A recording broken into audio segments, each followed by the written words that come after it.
Whether you're just looking to homeschool through the end of the year or looking into it as a more sustainable lifestyle, here is how to get started quick. Hi, I'm Robyn Dolan, author of The Working Parent's Guide to Homeschooling. It's available in ebook and paperback on Amazon or at your favorite retailer. Go to books2read.com/workandhomeschool or copy and paste or click the link below or in the comments to get your copy today. So, jumpstart your homeschool. If you haven't already, go ahead and take your spring break. Just take a few days or a couple weeks to relax, enjoy being home, do some fun stuff before you jump into the frenzy of if you're working from home or starting to homeschool.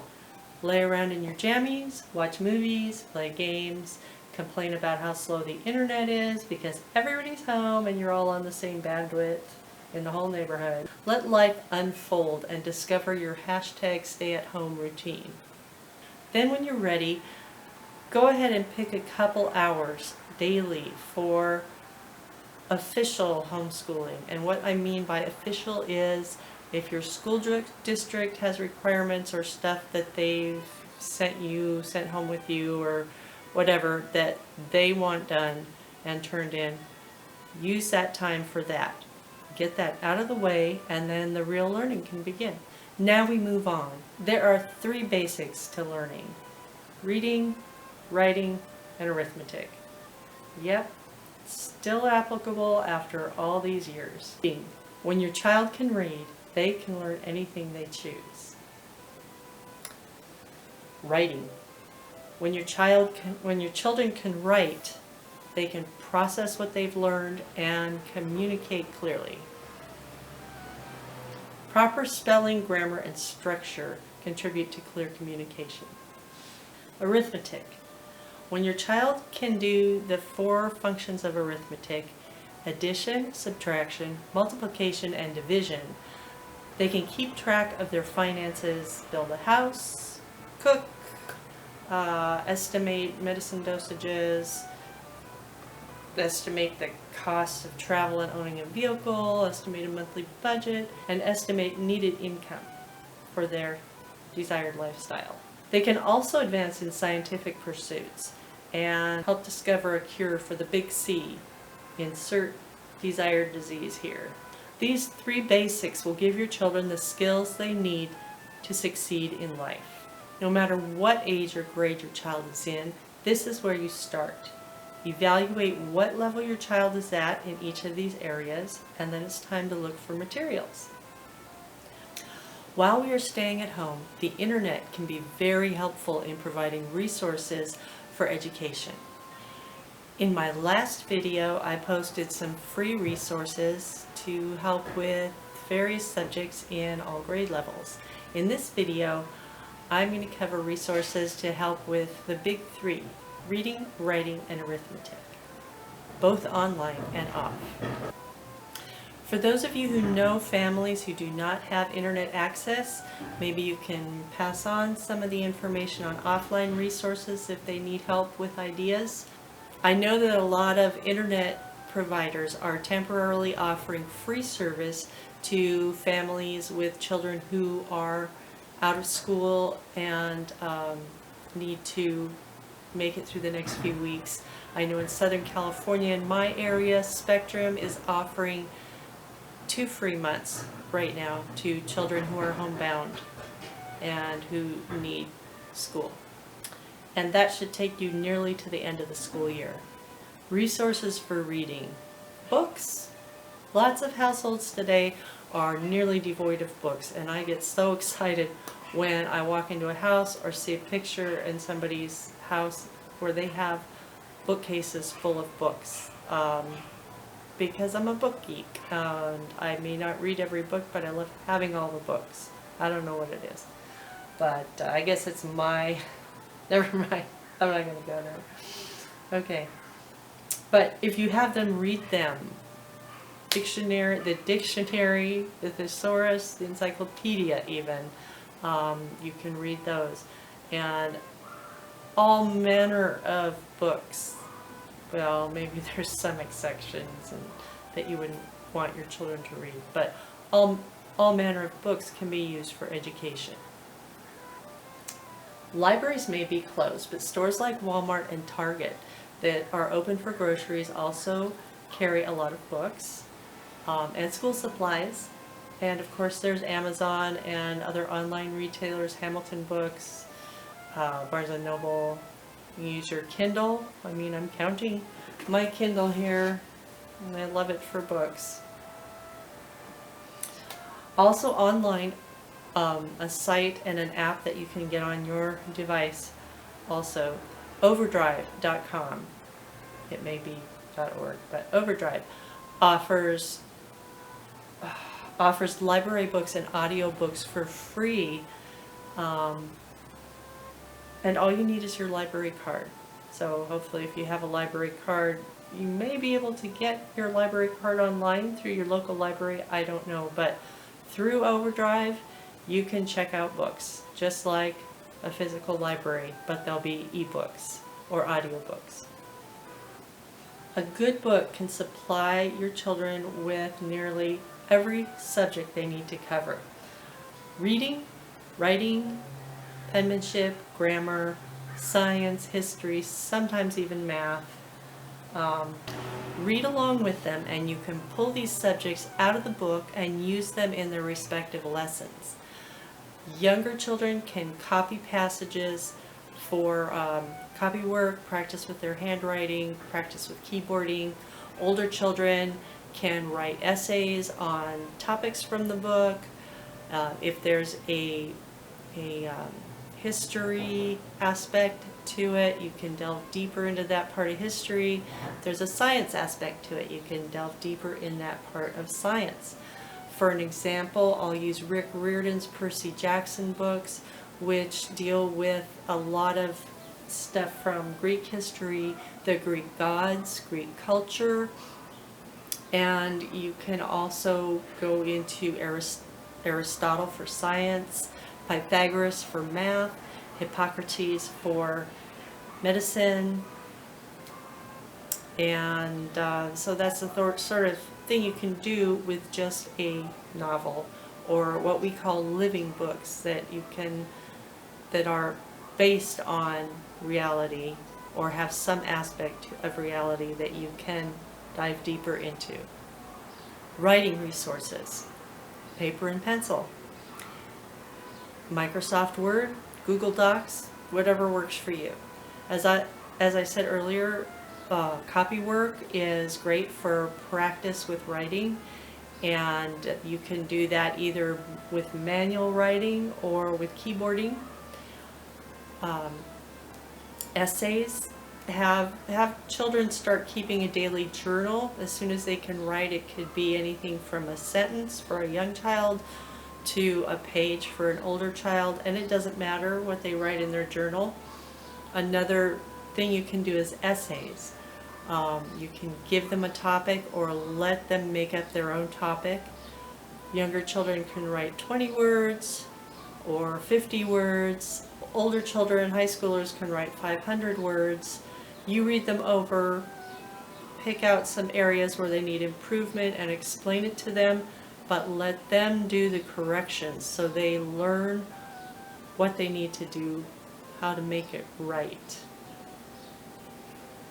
And after that, if they still don't get it completely right, you don't have to, you can, but you don't have to just sit there and hash it out, because tomorrow you're going to write another essay, they're going to write another essay, and you're going to teach some more.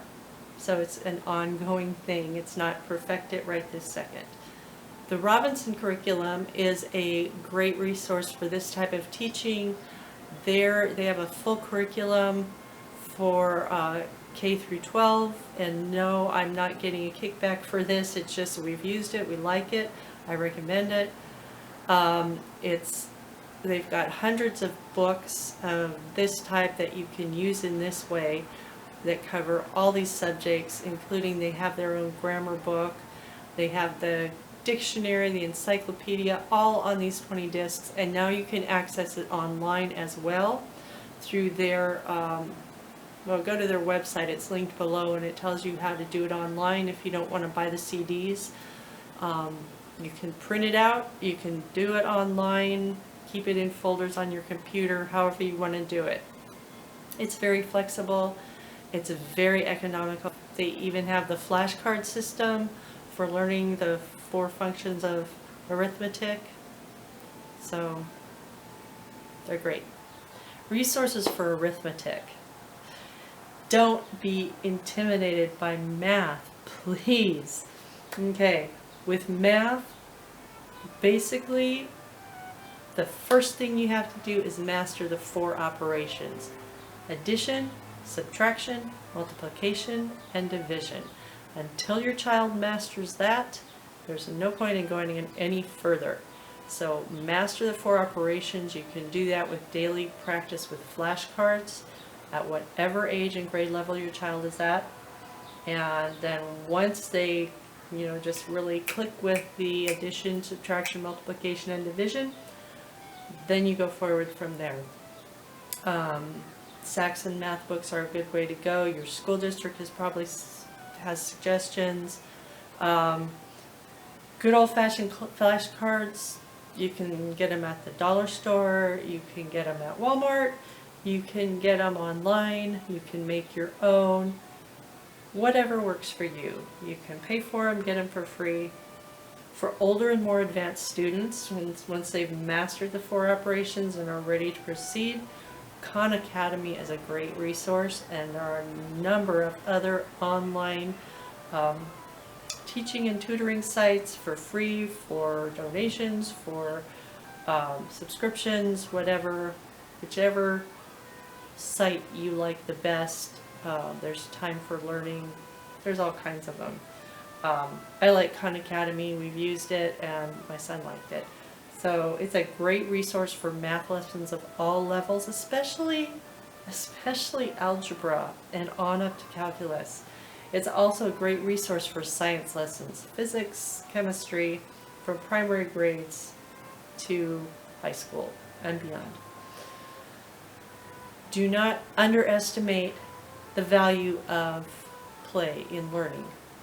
Legos, board games, card games, these all have mathematical, scientific, and fun value, and you learn better when you're having fun and you enjoy what you're learning. Record keeping. Record keeping is an important part of homeschooling. For this series of videos, we're just talking about the schools being closed and what you can do at home if you need to supplement what your school has sent you, or if your school has sent you nothing. At this point, for that reason, I wouldn't worry too much about the record keeping, except that it would be a good idea to at least keep a running list of what you're doing, just because of the situation. But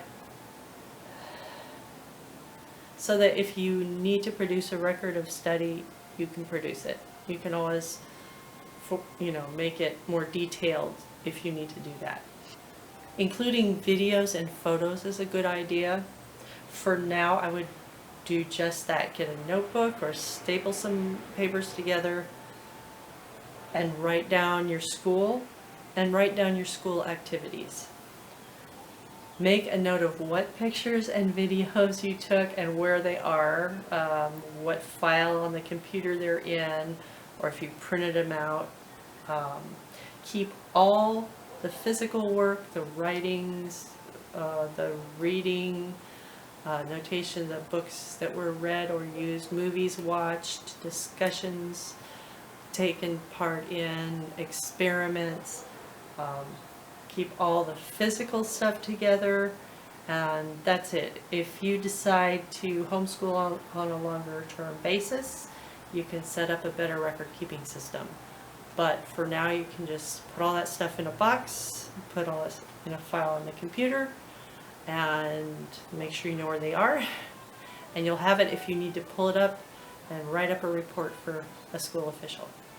There are guidelines for record keeping and resources for record keeping Tons of more resources for the big three: reading, writing, and arithmetic, online and offline, in my book, The Working Parent's Guide to Homeschooling.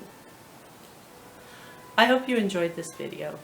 There is so much more to homeschooling, but my intent here was just to give you a few ideas to get you through the next couple months while the schools are closed. And we are all trying to stay home to flatten the curve.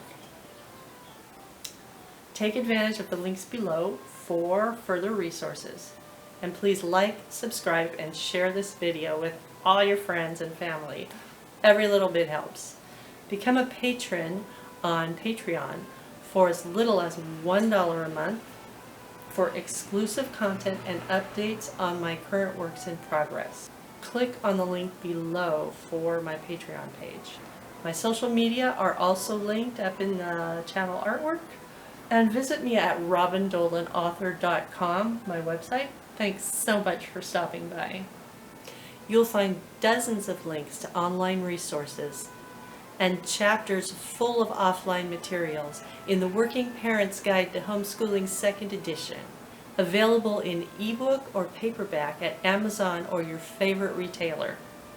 Go to books2read.com/workandhomeschool, or copy and paste or click on the link below in the description or the comments to get your copy today. And there's Pythagoras for math, Hippocrates for medicine, Aristotle for science, and that's called living books because they apply to life. You can relate them to real life. Never mind, forget that.